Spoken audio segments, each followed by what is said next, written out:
looks around. Close your eyes and just stay tight. We have to go. Stay with me while we leave. Everybody, welcome back to my YouTube channel. For those out there that do not know me, my name is Alicia and I'm a special events professional.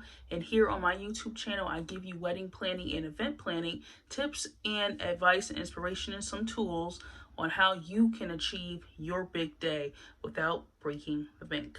So today we are going to be talking about 5 tips for busy engaged couples. I do have some notes here because I wanted to be very, straight to the point, and I want to just have my notes here and not try to go off the top of my head and miss anything.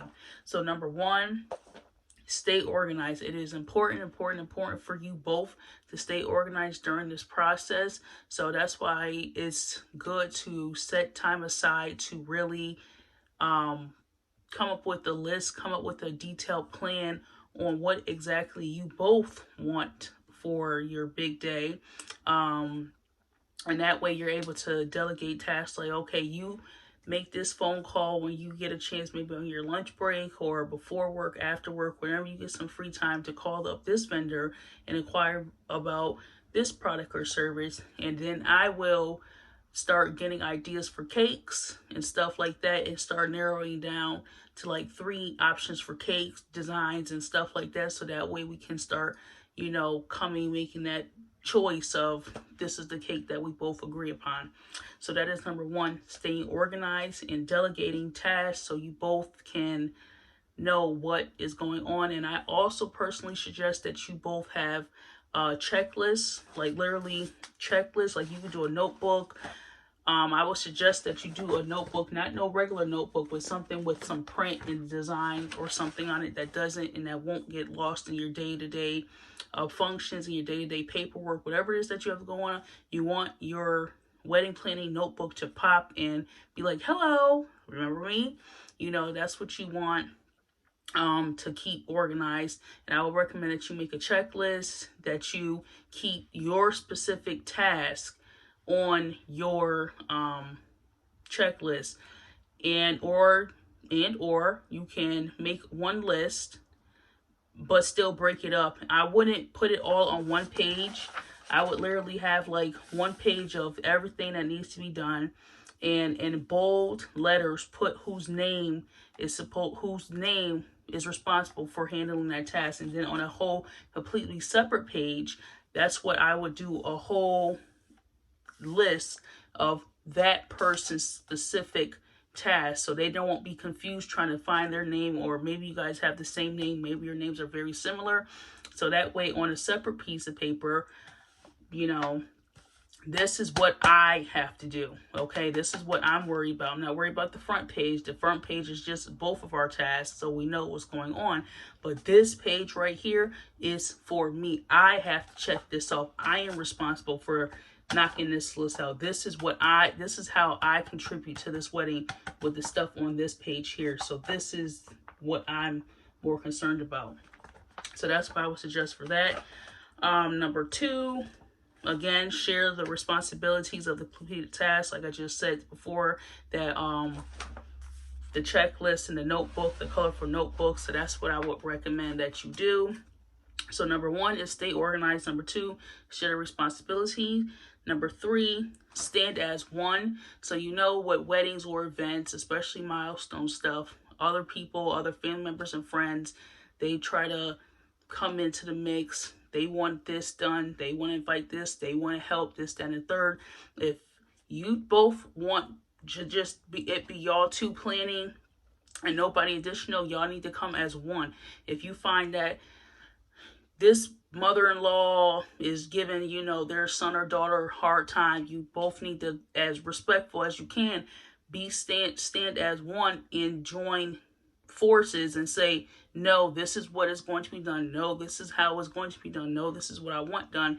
And, come together as one. Do not let anybody overstep their boundaries. Don't let anybody tell you what they want done for your wedding. This is your day, and this is what needs to be done, together, especially as a married couple or whoever. You need to this is for you, not for them. This is for you. So stand as one, make decisions together, and just go about it that way. Communicate, communicate, communicate, stand as one. Number 4, compromise. So if one person wants a 3-tier cake and the other one wants just a single layer cake, okay, so in order to get the cake, how about we just do cupcakes with a specific design that we both can agree upon?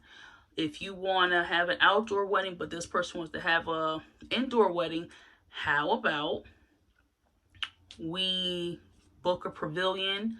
How about we have a tent outside, so that way this reception's inside, but then no, the ceremony can be inside of the tent and then the reception can be outside of the tent. You know, make compromise like that.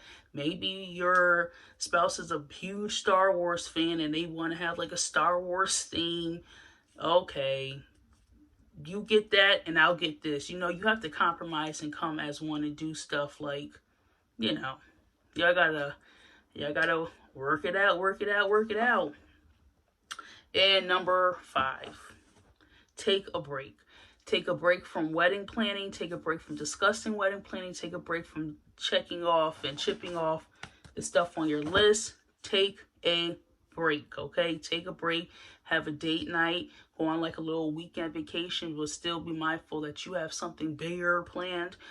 You know, just take a break and enjoy each other before the wedding. Go to a movie. Again, take like a little weekend or day trip. Have dinner together. Go in the garden, go hiking, you know, do stuff together to kind of clear your mind, to really kind of spend time with one another and reflect on why you all are coming together to get married or celebrating whatever it is that you have going on. You know, you just really want to come together for this big day. You don't want to lose sight of why you all are moving forward in the engagement process and looking to get married. So I hope that these 5 tips are helpful for you. I hope that you will hit that subscribe button and come back for more tips, advice, and resources, etc., etc. I have a lot more coming. I'm working on my website. I'm loving the process so far. Make sure again that you subscribe, hit the notification bell, follow me on social media. I also will include links down below for my digital products, because again, I do, you know, give you tips, inspiration, step-by-step stuff. So I have digital products down below. It will all be listed inside of the description. So make sure that you go ahead and take a chance at that. And I also have a podcast where it has over 100 episodes. I have done over 100 episodes. I took a little break, but now I'm going to come back with some more. So go ahead and click that and make sure that you follow for that. But it's still a lot of content on there. Still a lot of useful common stuff on that podcast. So again, over 100 episodes. You have a lot to listen to. So again, I will see you on the next video. Make sure that you smash, hit, tap, whatever it is that you want to do with that subscribe button. Make sure that you hit that notification bell, and I will see you all on the next video. Woohoo to marriage.